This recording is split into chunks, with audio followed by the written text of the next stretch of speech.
Их Британи бодчих заяа. Дэлхийн санхүүгийн төв байсан. Дэлхийн даатгалын компани төв хэвээрээ. Европын санхүүгийн төв. Тэгээд хүмүүс юунд итгэдэг юм бэ гэх юм бол тэнд миний хөрөнгө аюулгүй. Төв банкын хөрөнгөлөө ерөөдөө өөр улсууд халддаггүй байсан. Дэлхийн 2 дугаар дайны үеэр Америкчууд, Их Британичууд гэх мэт чинь Герман улсын төв банкны хөрөнгөлөө халддаггүй байсан гэж боддоо. Этиктэй байдаг гэсэн ч тийм. Хаасаг хойлоо зодтолтой. Гэтэ 0 дотор зодтолтохгүй. Тэгээд 4 тэрбум долларын төлөө энэ Их Британи дуракууд өөрийнхөө статус, өөрийнхөө байр суурь алж байгаа байхгүй. Одоо төсөл үзчихсэн. Жигнэс Оросын Путин орж ирээд заяа. За эдгээр бата мэ тэрбум доллар. Миний нохоо ол гэх юм бол би бол гэл ямар нохоо лаборатори руу тий Японы нохоо ямар үйлдвэр ингэ сонгоорой. Гэ би бол хэлэн заяа. Тэрбум долларын төлөө би бол жинхэнэ Путин нохоо болчих штэ. Хүн болгон ханштай штэ. Гэхдээ энэ Их Британичууд яаж ийнэ гэх юм бол нэг автобусны мөнгөний төлөө нохоо олцохоо гэсэн чинь ямар үйлдвэр вэ? Тим тэнийг юм хийж байна.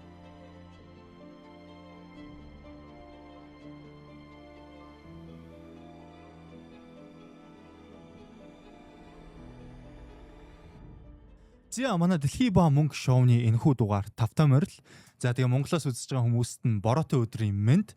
Мэдээж манай энэхүү дугаарын ерөнхий ивент тэтгэгчээр бол Pepperstone компани ажиллаж байгаа. Тэгээ Pepperstone компани талаар та бүхэнтэй хуваалцахаас өмнө манай өнөөдрийн шоуд нэг тусгай зочин байгаа.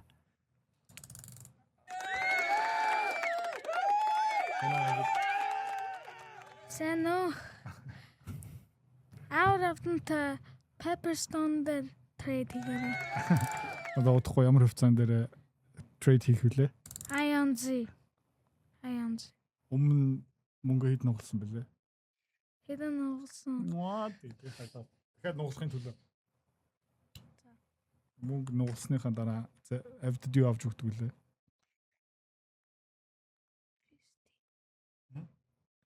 Fusty.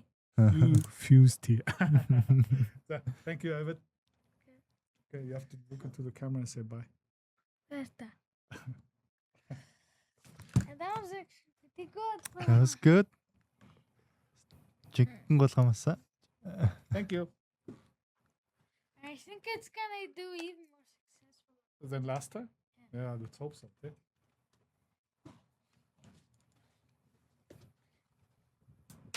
Yeah. That was actually pretty good for my second. Yeah. За тэгээ та бүхэн авдын хэлснийг сонссон биз дээ. Тэгээд Pepperstone ярьж байгаа гэхдээ хүмүүс намайг ингээ хүчээр авдыг оруулах үгүй шүү. Авд өөрөө ингээ сая нэхэд ер нь бол камерын урд багаар ингээ гарах дуртай. Тэгээд өглөө болгон сэрэхтэй орой болгон унтахаас өмнө надаас юу асуудаг юм бэ гэх юм бол дад тий хувьцаанууд яаж ийн ногоон уу улаан уу гэл тэгэл Ion Q, Ion Z дээр авд бит хоёр яг хамт тэр арилжааг шивсэн. Тэгээд амар сайн мэддэм байж тээ. Тэгээд $50,000 арилжааг шивээд тэгээд тухайд яг авд $2.2 дээр шивээд execute гэ дараад тэгээд 5.2 дээр зарсан. 5 жоохон гараал. Тэгэл яг хөө би амар шуналтай сонсогч магадгүй нэлийн хөөрхөн ашигээд тэгээ авдад Fusty авч өгсөн. Гэхдээ мөнгөний концептыг айгүй нэг ойлгоогүй байгаа. Тэгээд тэр нь бас айгүй гинэн хөөрхөн. Гэхдээ ерөөхдөө ингээд өдөр болгон багц апдейт шаарддаг надаас. За. Pepperstone яагаад хамтрахаар болсон юм бэ гэх юм бол арилжааны мэдээлэл арилжаануудаа таатай хуваалцахын тулд доорх линкээр та бүртгүүлээд дансаа нээх юм бол 7 хоног болгон миний баг тайтл юу болох юм бэ гэх юм бол багцлууд төр ямар хөвцөө нэмсэн юм бэ? Ямар хөвцөө хассан юм бэ? Ямар ханш дээр орж байгаа юм бэ? Ямар ашгийг хүлээж байгаа юм бэ? Ганцаараа арилжаа хийхгүй бид нартэй хамт арилжаа хийн гэсэн үг. За энийг талаар дэлгэрэнгүй мэдээлэл авмаар байгаа юм бол энэ контентийг эцэст эргээд уулзъя. За одоо энэ контентээ өргөжлүүлье. За өнөөдрийн ярих сэдв нэлээд хэдэн сонирхолтой сэдвүүд байгаа. За хамгийн ихнийх нь хоёулаа өчигдрийнхөө дугаар дээр ярьж исэн Балигав Ираны засгийн газрын парламентын гишүүн Ирак руу явж байгаа. Их хурлын дарга би дандаа. Тэгээд өмнө нь Иранаас Ирак руу явсан хүмүүс одоо жишээ нь Соломани байна те. Касим Соломани замдаа бүгдээрээ чадардаг байсан. Буцаж ирээгүй. Чадардаг байсан. Одоо Галибаф маань харин ашгүй амжилттай. Гэхдээ очсон хараагүй. Америкчууд мань хүнийг алахгүй бах. Израильчууд алж магадгүй шүү. Тэгээ израильчуудыг бас хоёлоо өнөөдөр ярина. Ер нь нэлээд хэдэн юмнууд бол хийгээд яваад байна. За тэгээд Иранаас бас саяхан юм шинэхэн мэдээлэл гарсан байгаа. Энэ нөгөө Gulf State буюу одоо Арабын орнуудад нэг мэдээлэл өгсөн. Сауди Араб, Ирак, UAE, Арабын Эмиратын улс, Оман гэх улсуудад та хэд маань Америкийн агаарын баазуудыг тэгээ болон агаарын баазуудын одоо нөгөө цэнэглэх бензинэд дүүргэх нөгөө агаарын колонкуудыг байршуулж болохгүй шүү. Эсвэл нэмэгдээд байх юм бол юу юм бэ гэх юм бол удахгүй бид нарыг бөмбөгдөх одоо бэлтгэл хийж байгаа гэсэн үг. Тиймэрхүү юмыг бид нэр харах юм бол аалыг шүү. Тэгээд бид нэр бүх юмыг харж байгаа шүү гэдэг. Сансрын бүх дата лайваараа бид нар харж байгаа шүү. Айтайхан байгаарэ гэсэн нэлээд ширүүхэн мэдээлэл өгж байгаа. Баавартай явж шүү дээ. Харин тийм. Эндээс яг надаас суур юу юм бэ гэхээр энэ Gulf State-ууд энэ Арабын орнууд одоо ер нь энэ Ирантай харилцаа болон нөгөө талд Америктай бас найрсаг харилцаа тогтоомор байдаг. Яад вэ гэхээр эдийн засгийн хувьд гэдэг ч юм уу хилцлүүд байгаа учраас энэ одоо балансыг яаж барьж явуул зүгээр вэ? Мэдээж хөш бол хизээс салахгүй. Америкчууд бол дахиад нэг далайн цаана байгаа.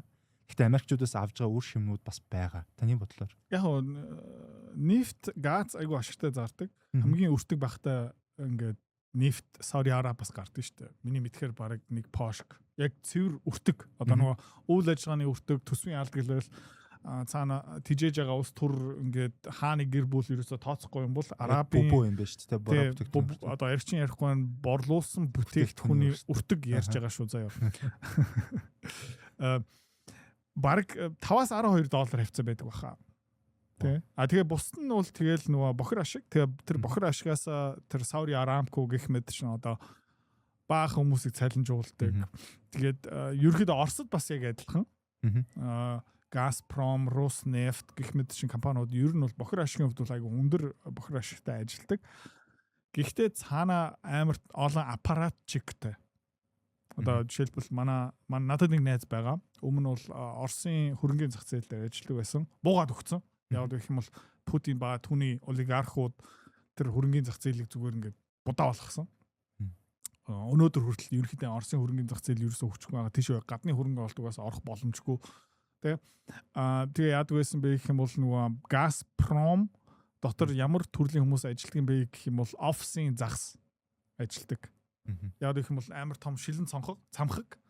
Тэн дотор зүгээр об гэл нэг булангаас нөгөө булан руу ингэ сэлдэг. Тархин ерөөсөө ажилтгүй, ажил хийдэггүй.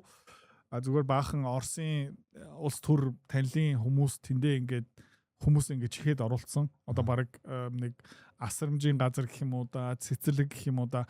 Одоо бид нэр ингээд бүгд мэдэн штэ Монголын зарим яам агентлгууд дотор зарим хүмүүс шахааны хүмүүс тэд нар угаасаа ажил хийдэггүй.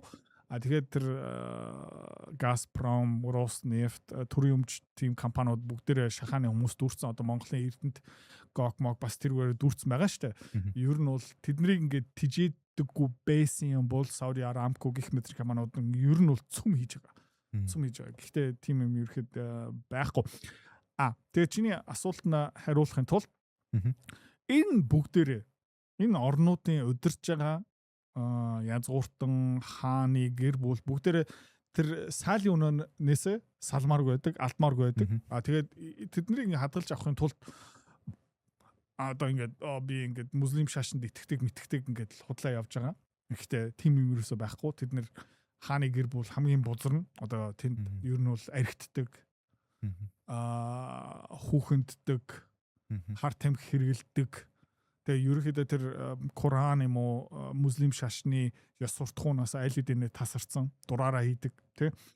Тэгээд энэ бол зүгээр нөө элит. Тэгээд ерөнхийдөө тэр том тогооноос өрмийн ингээ тэр чигтээ хураагаад авдаг. Тэрийг алдахгүй тулд ерөнхийдөө хинтэж хамаагүй хамтрахад бэлэн өнөөдөр хүртэл ерөнхийдөө хамгийн найдвартай хамгаалдаг хин байсан бэ гэх юм бол Америк. Тэгээ хятадууд гараад ирэх юм бол хятадуудын хүнчлийн доор орно.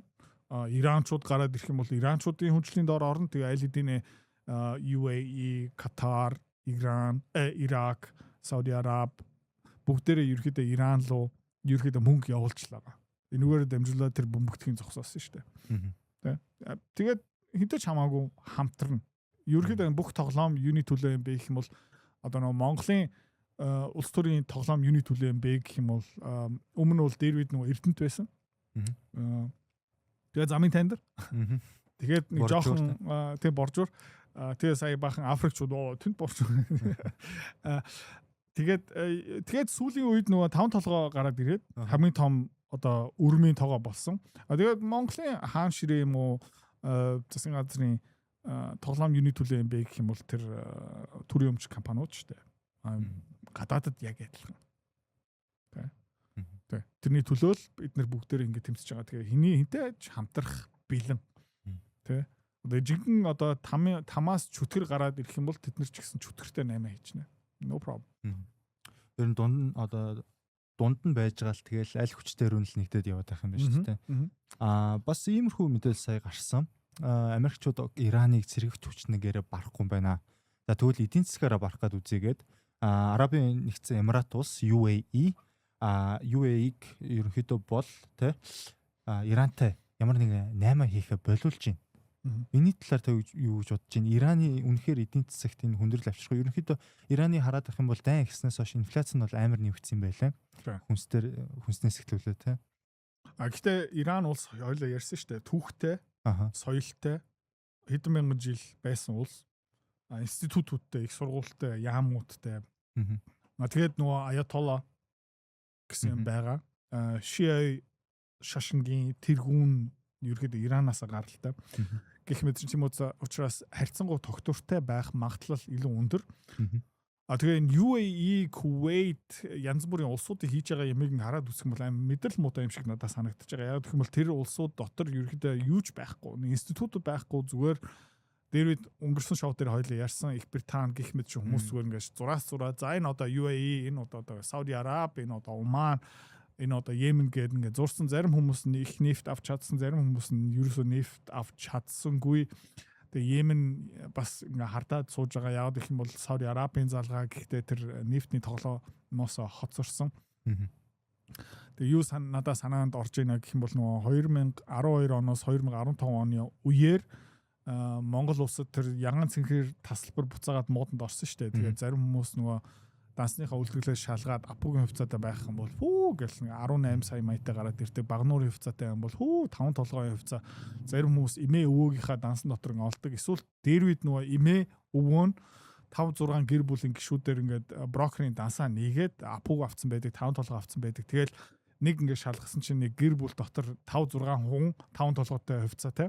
Тэгээ би юу санаж байна гэх юм бол бас манай холын хамаатан дотор зарим хүмүүс хувьцаатай байж таарсан, зарим хүмүүс хувьцаагүй болж таарсан.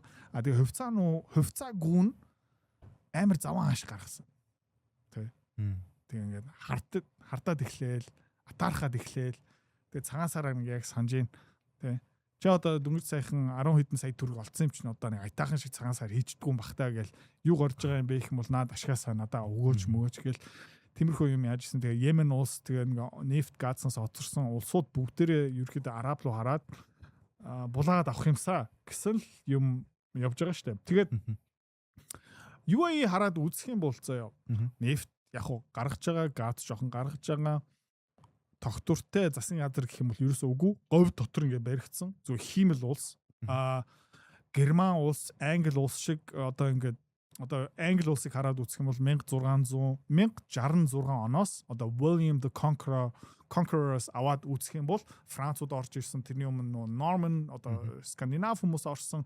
Тэгээ ингээ багаар ингээд House of Commons гарч ирээд House of Lords жоохон ирэх мэтлээ алдаад хааны засаглалын эсрэг яагаад тэгээ King James II одоо James нэртэй хааны хоёр дахын толгойг нь цавчаад тэгээд Magna Carta жоохон үндсэн хуультай болоод тэг ингээд 600 700 жилийн хугацаанд нөгөө хүмүүсийн хөрс бараг цус DNA дотор юу шингэсэн байгаа юм бэ гэх юм бол тэр засаглал тэр институтууд тэр tradition ийм ингэж ерөөхдөө засгийн газар явах хэрэгтэй гэсэн ойлголттой одоо ард түмэн хөрс гэх юм уу UAE team ерөөсөө байхгүй.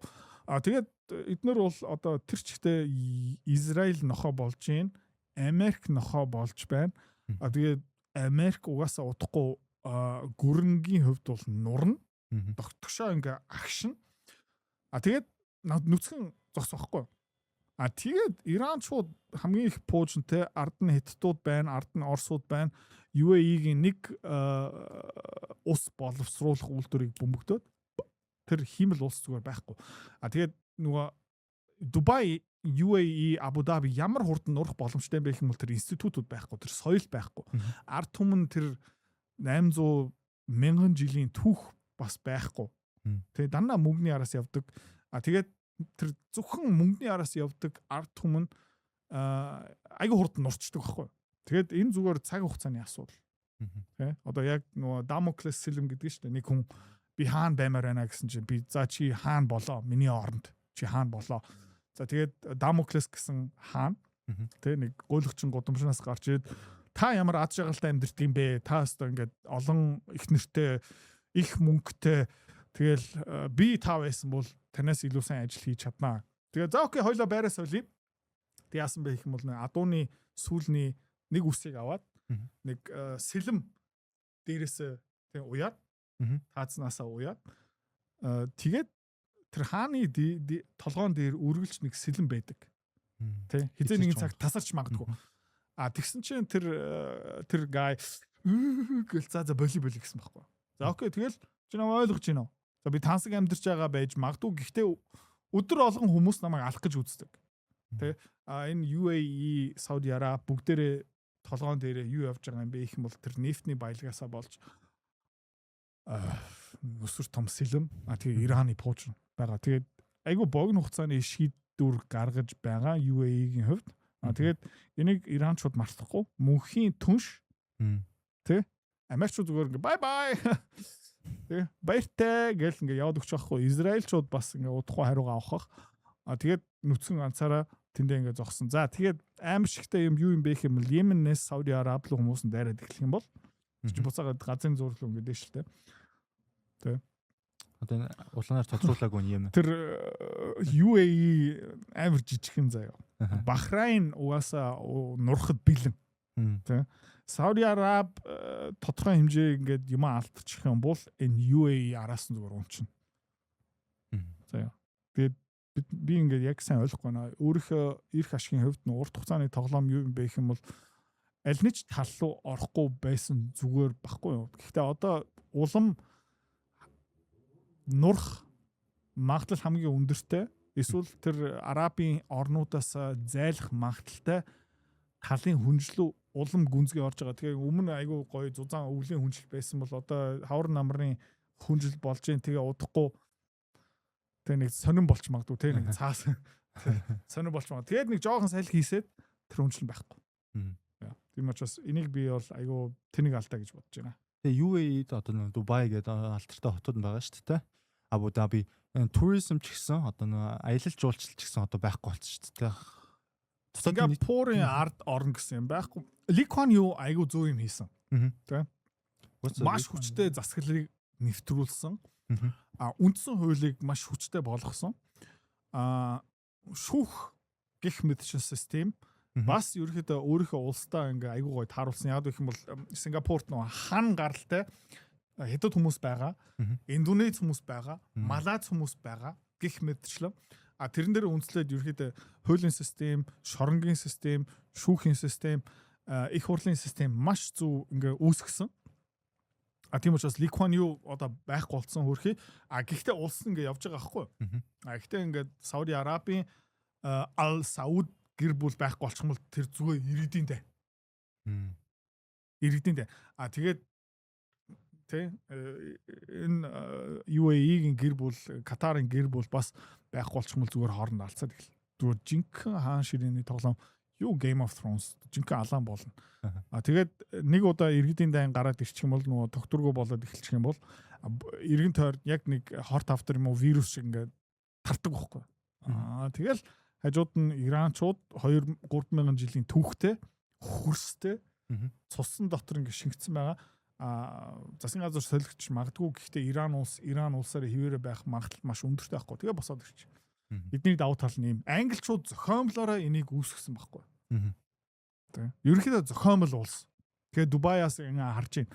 Хүмүүс тийш одоо аялгаа болцсон. Тэгээд Арабын Сингапур болон бид нэр ингээд худлаа. Тэ? Одоо тэгээд UAE ямар алдаа хийж байна гэх юм бол Европын холбоотой яг адилхан алдаа хийж байгаа байхгүй юу? Нэг талыг барьж байна. Швейцар тэгдэггүй байсан. Сингапур бас хинийч талд орохгүй. Хятадын тал ороод ирчих юм бол барууны хүмүүс бүгдээ Сингапураас бүх юм татаа авчихна. Тэгээ UAE ер нь бол амар тэнэг амиа хорлож байна.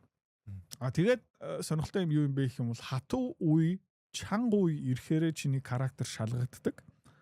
Тэ? Тэгээ өнгөрсөн 30-40 жилийн хугацаанд Дубай зүг ингээ бурзаа явж байхдаа тийм шалгалт юусоо ирээгүй. Бүх юм ингээ сайхан данаа наартай өдөр өвөл болоод ирсэн чинь еврей хүний нохоо, Америкчуудын нохоо болоод тэгээ өөрийнхөө ирээдүг нураацсан баха. Тэгээ миний таамаг юу юм бэ гэх юм бол нэг 10 юм уу 15 жилийн дараа энэ UAE, Катар гэх мэтчлэн Сауди Араб өдөрж байгаа гэр бүл солигдны эсвэл бүр иргэдийн дайнлуу живч баха. Тэгэх юм бол Иран амар тоглолт хийнэ. Тэгээ янз бүрийн тэр бүлгүүд террористуудыг санхүүжүүлэл Хамас иш жишээ ингээд таарч маастаа алдсан шүү дээ. Тэгээд бүх орон дотор ингээд иргэний дайн болж эхлээд Америкчууд байхгүй. Тэгээ хятадууд орж ирээд хятадууд хаана хин өгч байгаа юм тэдний хувьд бол хамаагүй газ нефтэ хямдхнаар хаанаас авч байгаа юм бэ?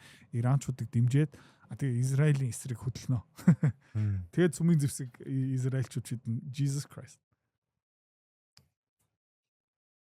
За. Холын.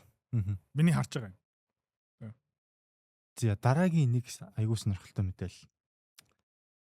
Энэ гэхдээ батлагдаагүй. Ер нь бол гэхдээ Трамп цагаар энэ 4-р нь уу 5-р нь уу 6-р нь би яг сайн санахгүй. Трамп юу яриад яваад байгаа юм бэ гэхээр НАТО-гоос Америкчуудыг гаргана гэж байгаа. Тийм. Яагаад вэ гэхээр Европын улсууд болон бусад НАТОгийн гишүүнүүд түүнтэй хамт Ираны эсрэг байлдааг учраас. Тэгээд дөнгөж сайхан Солонгосчууд л эсрэг амар гомдсон. Одоо Европ руу гомдж. Энийг оруулсан шалтгаан дараагийн нэг слайд байгаа. Тэгээ энэ постны доор хүмүүс ч гэсэн бас юу ярьж байгаа юм бэ гэхээр угаасаа BB-гийн нохоо юм чинь Трамп Америкчууд Израильтай нийлээд Турклүүд арих магадaltaй гэж зарим хүмүүс таамаглаж байгаа. Бас батлагдаагүй. Саяхан бас Трамп Туркт аялал хийсэн шүү дээ. Тэгээ нөгөө юуны машинда нуугддаг, хоолныхаа машинд нуугддаг. Тэгэхэд бас ер нь бол Туркийн засгийн газарт нэлээд жоохон мууцсан юм байлаа. Яг гэхээр туркууд Оросуудаас зэвсгээ аваад байгаа те. Тийм байлаа. Израиль Туркийг барахгүй шүү. Турк бас цөмийн зэвсэгтэй. Америкийн цөмийн зэвсэг. Гэхдээ ерөөхдөө Америкчууд Туркаас бид нэг ингээд цөмийн зэвсгээ хураана гэх юм бол солиороод байгаарай. Тэгэх юм бол туркууд Эрдоган угаасаа өөрийнхөө тоглоомоо тоглолдог заяа. Жишээлбэл Америкчууд цөмийн зэвсгээ татлаа гэх юм бол Эрдоган маргааш нөгөөдөр Орос Хятадтай амар гүн хамтын ажиллагаа гэрээ зураад цөмийн зэвсэг авчихна. Цөмийн зэвсэг муу амар технологи юугаараа болчихно. Тэгээд Эрдоганы мөрөөдөл юу юм бэ гэх юм бол тэр Ottoman Empire, Ottoman гүрнийг ерөөхдөө сэргээх гэж үзэж байгаа. Хаанаас харагдсан бэ гэх юм бол саяхан Syria нөгөө Асад нураад эхэлсэн шүү дээ. Тэгээд ерөөхдөө эдгээр бүгдээр акулууд заяа. Нетаньяху Асад нурах гэдэг. Дайрсан. Эрдоган юу арсан бэ гэх юм оо Асад нурах гэдэг. Дайр. Тэгээ аль талаас ингээд дайраад талбай булаагаад авцсан байхгүй. Тэгээ одоо ерөөхдөө аль нөгөө туркууд өөрөө Сирия дотор ингээд нөлөөтэй болмоор байна. Израильчууд бас нөлөөтэй болмоор байна. Америкчууд бас нөлөөтэй болмоор байна. Оросууд ч гэсэн нөлөөтэй болмоор байна. Оросууд ягаад нөлөөтэй болмоор байна гэх юм бол Сириягаар дамжуулаад угаасаа Обамагийн үеэр амар пропаганда явсан шүү дээ. Ингээд Башар ал-Асад химийн бодис зэвсэг ашиглаж байна. Ард түмнээ устгах чинь маал дүүрэн bullshit пропаганда яваад. Тэгээд цаана юу байсан бэ гэх юм бол Катараас Сириягаар дамжсан Европ руу явдаг газсан хоолоо барих гэдээсэн байхгүй. Оросуудаа өрсөлдөхийн тулд. Тэгээд яагаад тухайн үед Асадыг Оросууд тултлан дэмжсэн бэ гэвэл Европын газ нийлүүлдэг монопол алдахгүй тулд Асадыг дэмжсэн байхгүй. Өөрийнхөө талдаа оруулсан зэвсэг өгсөн гэх мэт шин. Тэгээ хамгийн сүүлд хөрхи Оросууд ингээ Украин дотор ингээ баригдсан тэндээ ингээ хамаг анхаарлаа төвлөрүүлсэн. Тэгээ Сирийг алдсан. Гэхдээ тэгээд хөөрхий энэ бол тэр чинь геополитик шүү. Тэгээ яагаад Асадыг зүгээр ингээ хайцсан юм бэ гэх юм бол угаасаа Европын газны зах зээлийг алдах тодорхой болсон. Европчууд өөрөө солиороод Америкаас авдаг болсон янз бүрийн хориг мориг тухайн үед $10 дахь санкц хууль мөл дээр явж исэн болохоор за окей bro sorry. Чамайг дэмжих одоо чадахгүй нэ. Тэгээд Асадад юу гэсэн бэ гэх юм бол нөгөө Москвад asylum өгсөн шүү дээ. Тэгээд тэнд нэг цамхаг дотор өнөөдөр хүртэл ингээд мөнхөрж байгаа хөрхийн юм. Тэгээд Асад ер нь бол хөөрхийн тэр Сирия улсыг өдөртөх амар дургу. Ер нь шүдний хэмжээр ажиллах дуртай. Тэгээ юу хэлсэн бэ гэвэл та одоо юу их юм бэ? Би одоо шүдний имлэг нэ гээл. Москва шүдний. Гэхдээ еврей хүний шүдийг засч болохгүй шүү алуулна. Яа. Тэгээд тиймэрхүү тоглоомууд явж байгаа. Тэгээд нөө далайн гарц газ хоолоо гих мэд шин өдөрт байгаа. Тэгээд Эрдоган ямар сонирхолтой юм бэ гэх юм бол Оросоос тэр янз бүрийн Turk Stream янз бүрийн газ нефтний хоолоо явж байгаа байхгүй. Тэгээ Сирия руу ягаад сонирхолтой юм бэ гэх юм бол дахиад өрсөлдөх газ нэм дэд бүтц ингээ бий болохгүй тулд явж байгаа. Тэгээд Израильчуудын эсрэг ингээ зогсож байгаа. Тэгээ Америк, Израиль, Катар гих мэдчлэн ер нь бол Катар ямар сул талтай юм бэ гэх юм бол асар их хэмжээний газ олборлож байгаа. Тэгээд сул тал нь юу юм бэ гэх юм бол тэрийг ингээ шингэн болгодог. Хасах 160 градус руу хүргэдэг. Усан онгоцоор ингээд айгүй хол замаар ингээд зөөдөг Европ руу, Аз руу. Тэгээ Катар ямар давуу талтай юм бэ гэх юм бол Оросоос хямдхан газаа олборлож байгаа. Тэгээ Катар ерөөхдөө газны хоолоогоо далайн доогуур Сириягаараа дамжаад Европ руу хүргэж чадах юм бол Оросоос хямдхан газыг нийлүүлэх боломжтой байхгүй. Тийм учраас Обама ерөөхдөө тэр Сирияг ингээд эсрэг ингээ бахан пропаганда явуулаад тэгээ өнөөдөр хүртэл ягаад Асад хөрхийн амтан нурцсан юм бэ гэх юм бол тэрнээс болж байгаа. Либия руу дайрсан бас адилхан. Ерөнхийдөө Либиягийн газ нефтийг аваад Европ руу нийлүүлэх гэж байгаа. Гэхдээ тэн дотор одоо бахан бүлгүүд ингээд хооронд алцаад байгаа болохоор арай боломжгүй байгаа байна. Тэгээд тэр чигтээ зүгээр тендер. Тэгээд яг Нетаньяху хэлсэн байна л да. Эрдоган биднийг Израилийг газрын зургаас үгүй болгохыг хүсэж байгаа. Тэгээ Jerusalem-ыг дахиж авах хүсэж байгаа. Нөгөө таны хэлжсэн Ottoman Empire гэдэг явж штэ тэ. Тэгсэн чинь Асад болохоор 73,000 энгийн иргэдийг Эрдоган 73,000 энгийн иргэдийг Газад алдсан хүн надаа юу заах юм бэ гэсэн ерөнхийдөө бол энэ хоёр хоорондоо бас ингэж явж илаа. Энэ хоёр зүгээр хоорондоо зүгээр ингээд нөгөө интернетээр хаяа нэг видео явдаг штэ. Нөгөө хашааны хаалга хаалттай байх үед хоёр нохоо хоорондоо хуцдаг штэ. Тулхан алан шүү гэл алнаа чамаа ингээд гадаа уулцыг гараад ирмэр гэлээ. Тэгсэн чинь ингээд хашааны хаалга ингээд нэгдсэн чинь ингээд Эрдоган Израилийн эсрэг дандаа ингэж ярина. За гэхдээ ерөөсө сүртэй арга хэмжээ ерөөсө авдаггүй.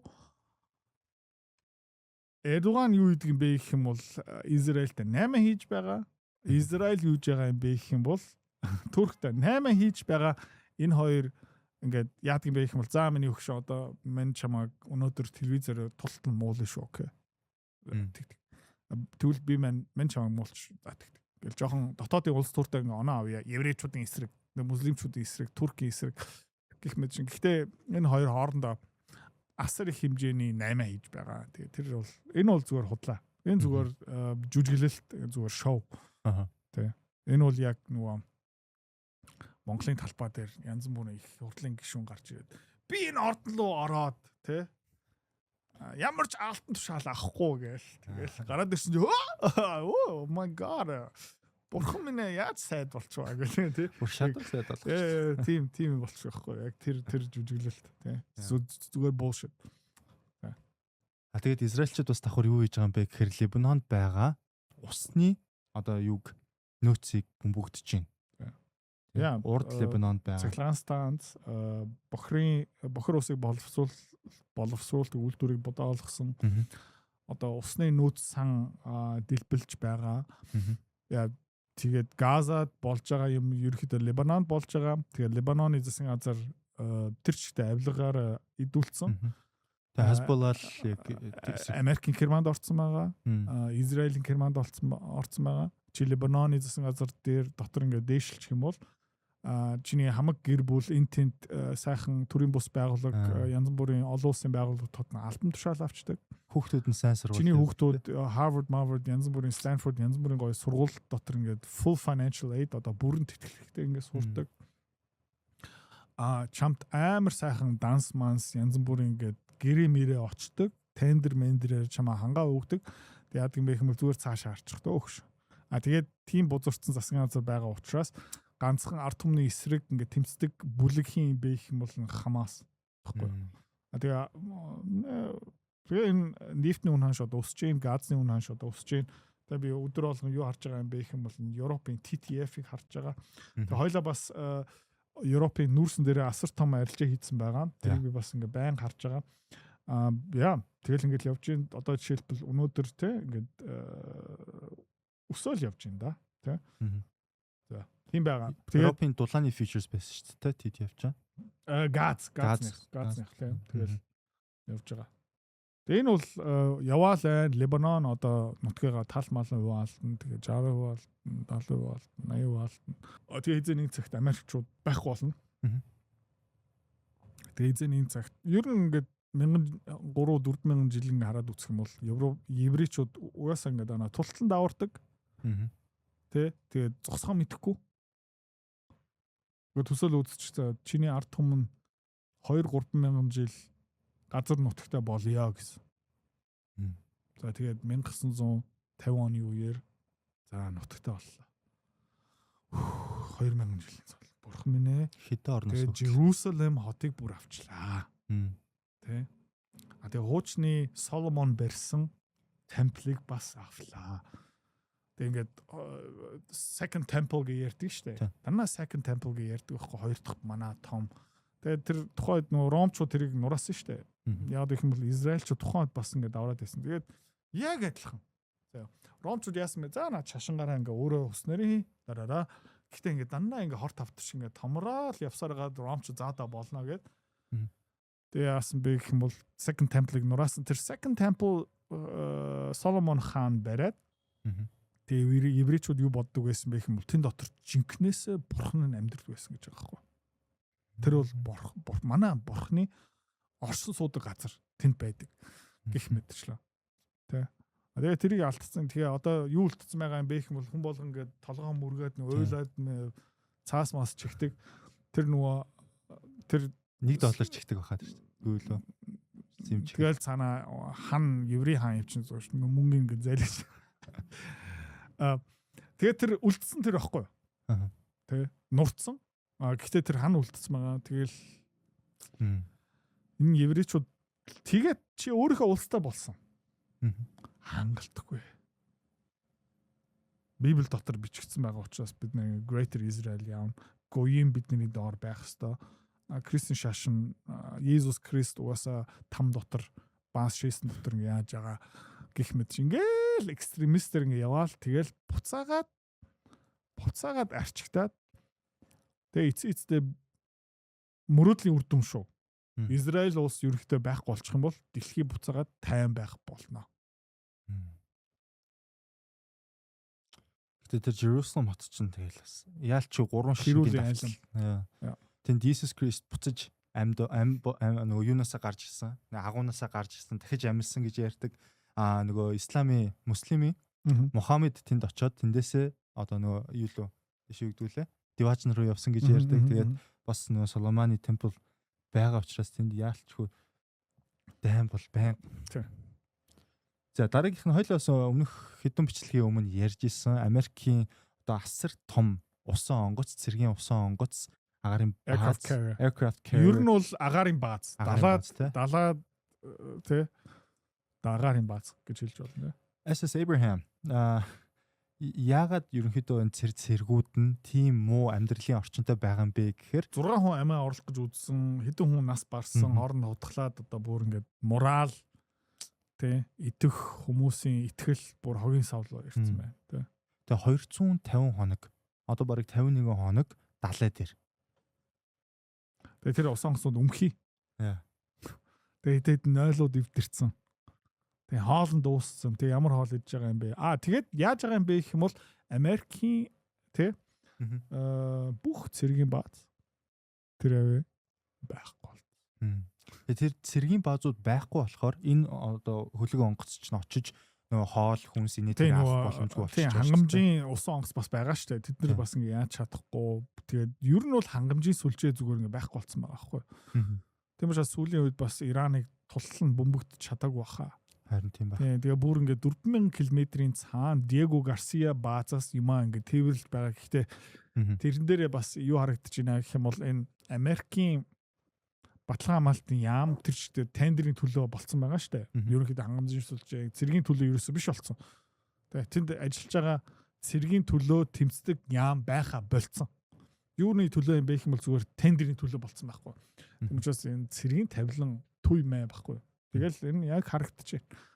Тэгээд бүх юм нийгэм дотор чинь бүх юм арилжаа мөнгө угаалт болцсон гэж бодчих заяа. Америкийн засгийн газрын доор аимшигт. Тэгээд ямар ч хэсэг энэ авсан онгоцыг аврахаар одоо USS George Washington гэдэг хөлөг онгоц байр солихоор очиж байгаа юм бэлээ. Солонгосчуудтай одоо цэргийн бэлтгэл хийх ёстой байсан. Солонгос Японыг хамгаалах ёстой. Тайваныг хамгаалах ёстой aircraft carrier одоо яаж ийнэ гэх юм бол Abraham Lincoln-ийн оронд одоо очиж байгаа. Тэгээд бас хүмүүс юу гэж ярьж байгаа юм бэ гэхээр Golfos Америкчууд угаасаа баг цэрэг болон юунуудаа онгоцнуудад татчих байгаа юм байлаа. Тэгээ эндээс харах юм бол одоо өнөөдрийн байдлаар 1.9 тэрбум доллартай тэнц хэмжээний энэс илүү. Энэс илүү. Тэр THAAD радар шүү дээ. Дангаараа 1.2 тэрбум байсан. Окей. Тэгээд Бахрейны бааз бүр байхгүй. Окей. Fifth Fleet тэ. Кувейт бүр байхгүй болсон. За яа. Тэгээд Ирак дотор байгаа бас тултал нь ингээд байхгүй болсон. Ер нь бол UAE хамгийн хүнд цогцолт авсан улс юу юм бэ гэх юм бол Бахрейн. Тэгээд тэрний дараа нь бол Кувейт. Тэрний дараа нь UAE. Тэгээд 1.9 тэрбум зүгээр худлаа заяа. Тэгээ хамгийн аимшигтай юм юу юм бэ гэх юм бол тэр янз бүрийн радар технологиг буцаагаад шинээр барих боломжгүй. Яг гэх юм бол материал түүхийд нь байхгүй. Хөгжөлтөд байгаа шүү дээ. Хэдтoo тэр THAAD тийм terminal high altitude нөгөө агаарын хамгаалтын системийг шинээр барихын тулд олон зуун килограмм газрын хавар элемент хэрэгтэй. Америкчуудад байхгүй. Тэгээд тэрбум долларын тийм радар угаасаа худлаа ерөөхдөө батлагдсан. Хамгаалж чадахгүй юм байна. Тэгээд тэрбум долларын нэг юм барьчих юм бол тэгэл Америк Ираны $20,000 дрон гэл амар ихтэй арилж байгаа ч тий. Easy.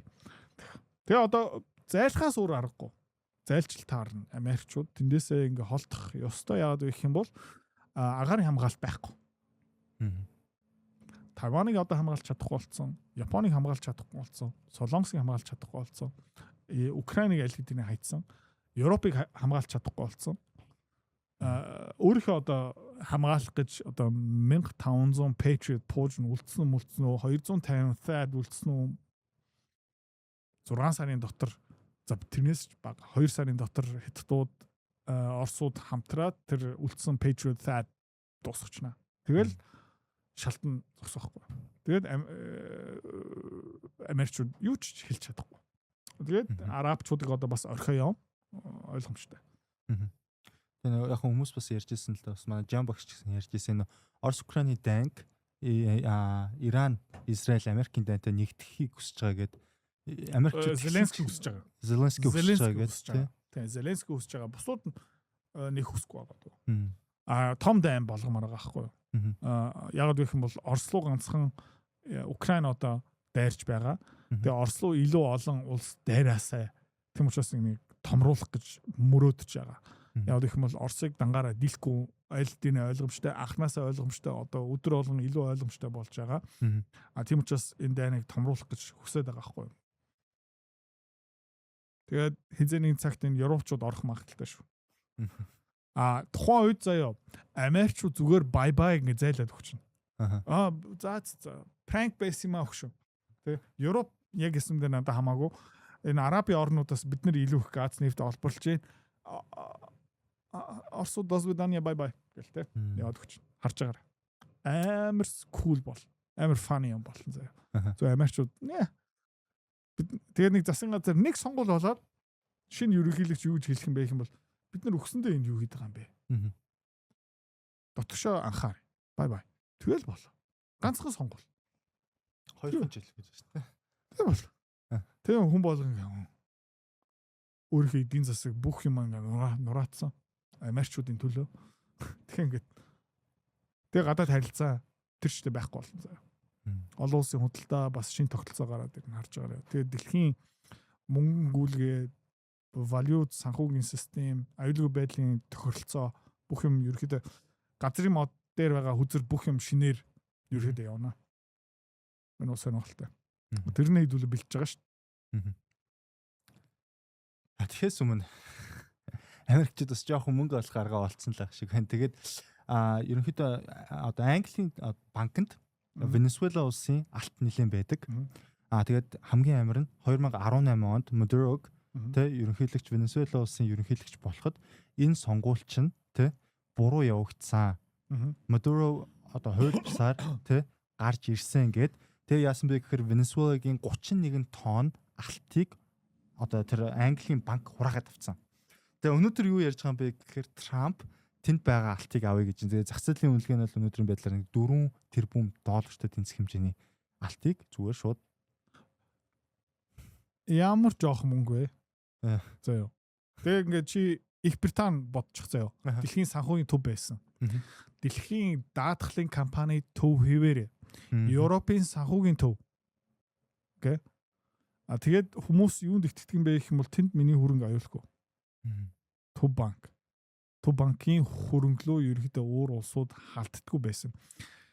Дэлхийн 2 дугаар дайны үеэр Америкчууд, Их Британчууд гэх мэт чин Герман улсын төв банкны хөрөнгөлөө халддаггүй байсан гэж боддоо. Бас этиктэй байдаг гэсэн шүү дээ. Yeah. Тэ. Хаасаг хойлоо зодтолтыг.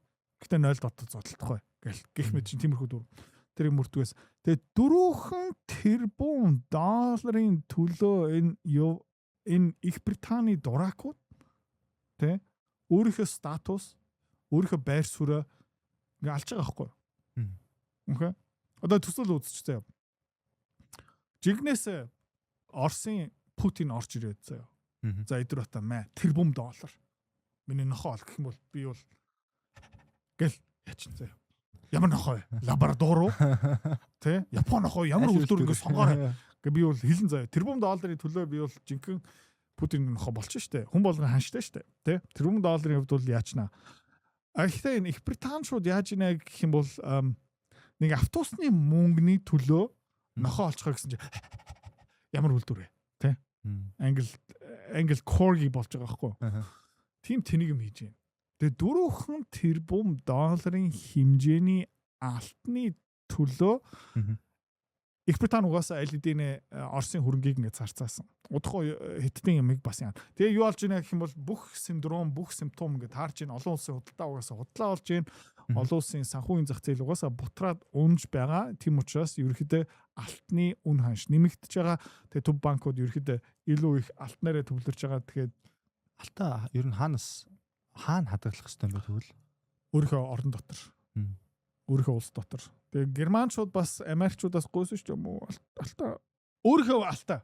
Тэгээ чи одоо хаан банк руу явж байгаа гэсэн би мөнгө ингээд тансаа гаргаж болохгүй гэсэн чи хаан банк үгүй гэлж байгаа байхгүй. Хаан банк тэгдэггүй шүү. Хаан банк шудраг шүү. Зүгээр жишээ олж чи ярьж байгаа шүү заа. Тэгээ түй үгүй гэл яаж байгаа байхгүй. Тэгээ яг энэ сонирхолтой байдлаар би оруулсан. Ерөнхийдөө Латин Америк буюу одоо өмнөд Америк улсууд дунд 2022 оны мэдээл. Гэхдээ ер нь бол Венесуэла хамгийн том алтны нөөцтэй улсуудын нэг юм байлээ. Одоо энэс 41-ийг хасах хэрэгтэй тий. Яа, эднийг шалахгүй нэг их юм бишээ. Гэхдээ хөөрхийн бас их мөнгө. Тэгээ эндээс юу харагдж байна гэх юм бол зүгээр Америкчууд зүгээр дээрэмчин болж байна. Одоо саяхан Солонгосоос 10 тэрбум нэгсэн, Японоос бас тодорхой хэмжээний юм нэгсэн баг. Европоос НАТО-гийн төсөвлөө өөрийнхөө дотоодын нийт бүтээгдэхүүнийхээ 5% нийлүүлээрэ гэдэг чинь тий Америкийн зэвсгийн компаниасаа илүү их модлож авч байгаа гэсэн үг шүү дээ. Тий. Яг that's the same thing. Тий. тэрийг л ингээд тэгэл ер нь бол паразит бол өөрөө илүү паразит өөрөө дэндүү олон паразит тижээж байгаа болохоор одоо тэр үндсэн паразит тий тэр Европоос, Азийн орнуудаас, Арабын орнуудаас ингээд туллан цусын ингээд сороо явж байгаа байхгүй. Харамсалтай. За. Тэгвэл өнөөдөр ингээ өндөрлөх үү? За тэгээ би ганцхан. Окей. Ганцхан. Орос Украинидаа ер нь бол ойрхон дорнтой харьцуулахад бол арай тайван нэг угаасаа бөмбөгдөөл яваад байгаа. Тайван гэдэг нь зүгээр л ингээ бөмбөгдөөл явж байгаа гэдэг бол тайван гинэ. Өдөрт 700 дрон ингээ дэлбэрж байгаа өдөрт тэр бол одоо тайван болчиход байна шүү дээ. Үгүй яг хоо чи дасцсан гэх юм уу да. Тайван биш. Амар ширүүн дайн шүү дээ. Украин улс хүн амыга 50 хүн байхгүй юу? 50. За. Тэгээд украинчууд саяхан бас энэ Оросын адмирал Макровыг бөмбөгдсөн байна. Энэний талаар та юу гэж бодож байна? Тэгэл дараагийн шатна юмаа хүрчихэл байгаа шүү дээ. Тэгэл нэг гайхалтай юм ерөөсөө байхгүй. Амжилттай бөмбөгдсөн юм байна. Украинчууд энэ дээр бол баяр хүргэе гэж хэлэх ёстой. Гэхдээ одоо хариу ирнэ. Тэгээ адилхан хэмжээний одоо хэдэн олон зуун сая долларын тэгээд царай алдаж ийн гэх мэтчлээ. Тэгээд энэ дайн улам харгас болоолаа. Тэгээд яа удахгүй аимшигтай юм бэ гэх юм бол эхлээд Оросууд өдрийн 200 дрон явуулдаг байсан. Дараа нь 300, дараа нь 400, дараа нь 500, одоо 700. Тэгээ хизээний цагт өдрийн 1000 гарна заяа. Тэгээ өдөртөө нэг 5 пуужны явуулдаг байсан бол 10 болцсон, 15 болцсон. Одоо ойролцоогны 23-аас 25 болж байна тий. Бензиний цаг 50 болно гэдэг чинь. Тэгэл тий. Энэ өвөл бол чанга болно. Тэгээд өдөр болгон энэ TTF-ийг хараад сууж байгаа тий. За өнөөдрийн дугаарыг үзсэн хүн болгонд баярлалаа. Тэгээд Pepperstone-ы линк доор мэдээж байгаа. Та маань тухайн линк дээр дарж ороод тэгэх юм бол бид нэр та хэдийн мэйлийг авчна. Мэйл рүү байнга мэдээлэл очиж байгаа. Тэгээд та хүсвэл арилж байгаа хийгээд явах боломжтой. Хамт арилж гэж болно шүү. Тэгээд комент дотор Pepperstone дээр яаж бүртгүүлэхэд доошоо scroll доо. 1 минут уншчихаа гойж индөхөө. За баяртай. За баярлалаа. Та хэдийн дунд арилжаа хийгээд үтсэн эсвэл сонирхож байгаа хүмүүс зөндөө байгаа ах. Тэгээ Монголоос гадаад хвцааны арилжаа хиймээр байгаа юм бол олон сул талтай. Номер 1 юу юм бэ гэх юм бол нэг брокеринг компаниар дамжуулаад данс нэг. За тэрэн дээрээ та хэдээс шимтгэл авчдаг. За нэмээд дансаа цэнгэлмээр байгаа юм бол та хэдийн мөнгө гадагшаа шилжигдэх ёстой гэж та хэдэд хэлнэ. Тэрэн дээрээ бас дахиад Swift гүйлгээний шимтгэл та хэдээс бас авчна. За хамгийн аимшигтай нь юу юм бэ гэх юм бол худалдаж авахдаа та хэдийн хөвцөө та хэдийн захиалгыг биелүүлэхдээ 1% шимтгэл авдаг. Тэгээд зарахт нь тэр хөвцөөнөөс гарахтаа бас дахиад 1% шимтгэл авдаг. Нийлээд бараг 2% шимтгэл гараа явчин. Тэгээд жилд нэг ойролцоо 100 арилжаа хийх юм бол та хэдийн мөнгө зүгээр байхгүй болчихно гэсэн үг. За ийм юм манад байхгүй шимтгэл бараг байхгүй шүү. За 0.0 хэдэн процентын шимтгэлтэй арилжаа бид нартэй хийн гэсэн үг. За нэмээд дансаа зүгээр Q-pair сэнгэлж болно гэсэн үг. Тэр янз бүрийн Swift Mifty юм заваа юм ерөөсөө байхгүй. За тэгэхээр хамгийн гоё юм юу юм бэ гэх юм бол ганцаараа арилжаа хийхгүй. Янз бүрийн брокеринг компани дээр очихдоо нэг хүнээс зөвлөгөө авдаг. За тэгээд тэд нар юу хийдэг юм бэ гэх юм бол өөрөө ерөөсөө хөрөнгө оруулалт хийдэггүй. Тэр хүмүүс бүгдээрээ цалингийн зээлтэй, байрны лизингтэй, баг зарим банк бус ломбардын өрөнд орцсон.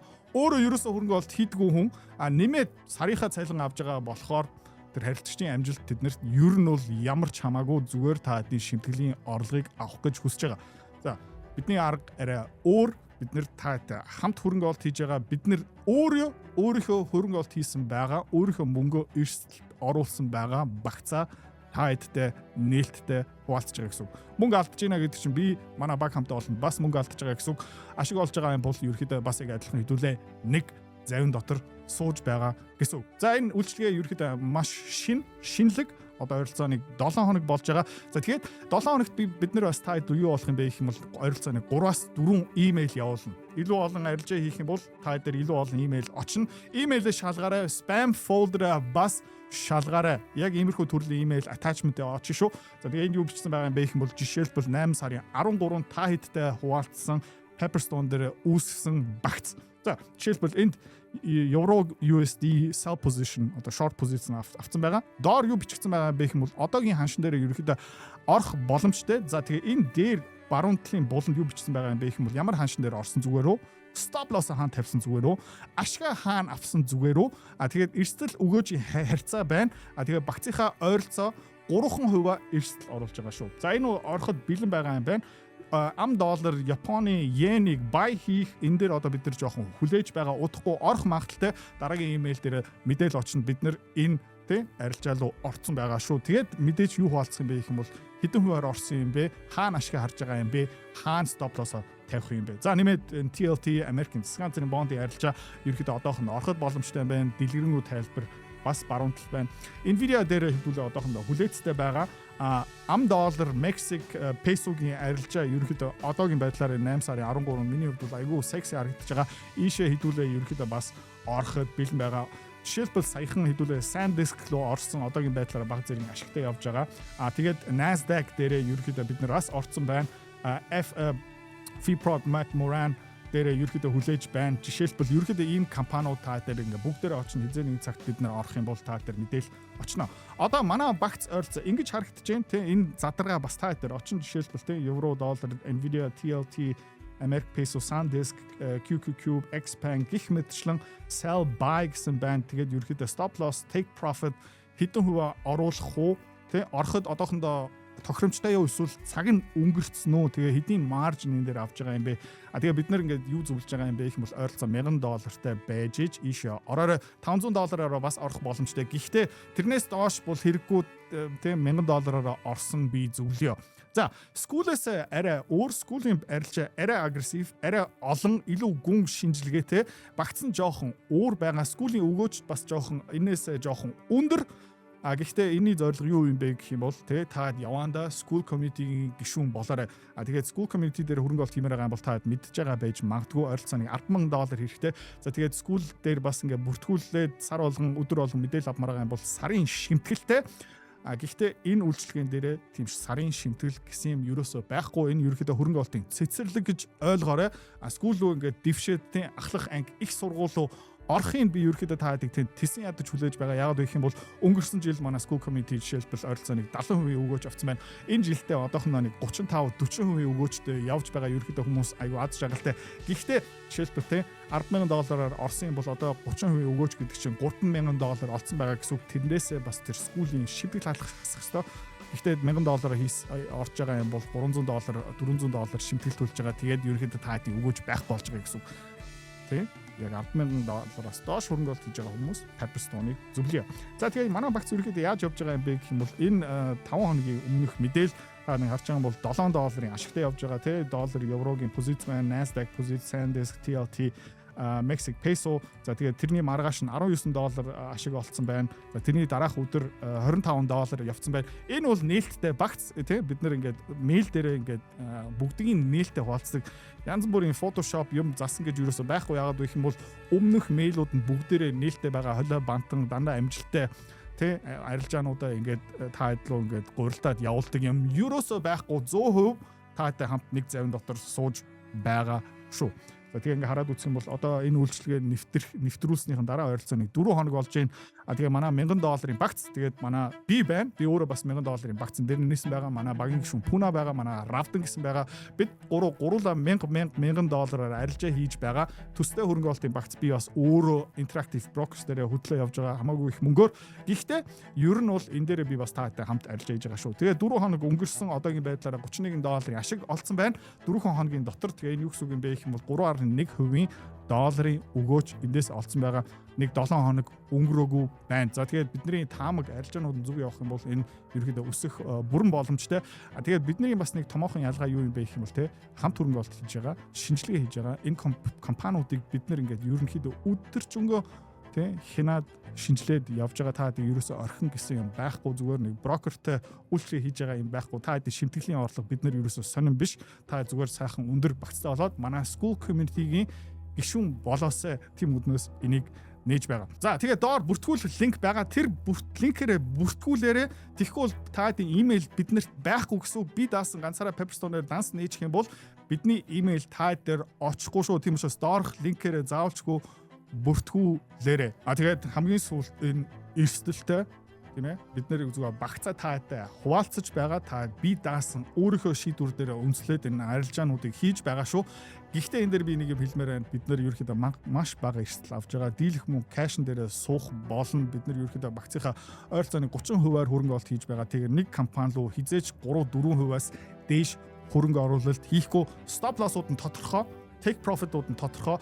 Тэгээ бид нар яг өөрийнхөө арилжааныхаа дагуу ямар ч эмоцгүй робот мэт шиг хөрөнгө оруулалт хийх болно. За тэгээ хамтдаа нэг зай унсууя. Доор бүртгүүлээрэ баяртай.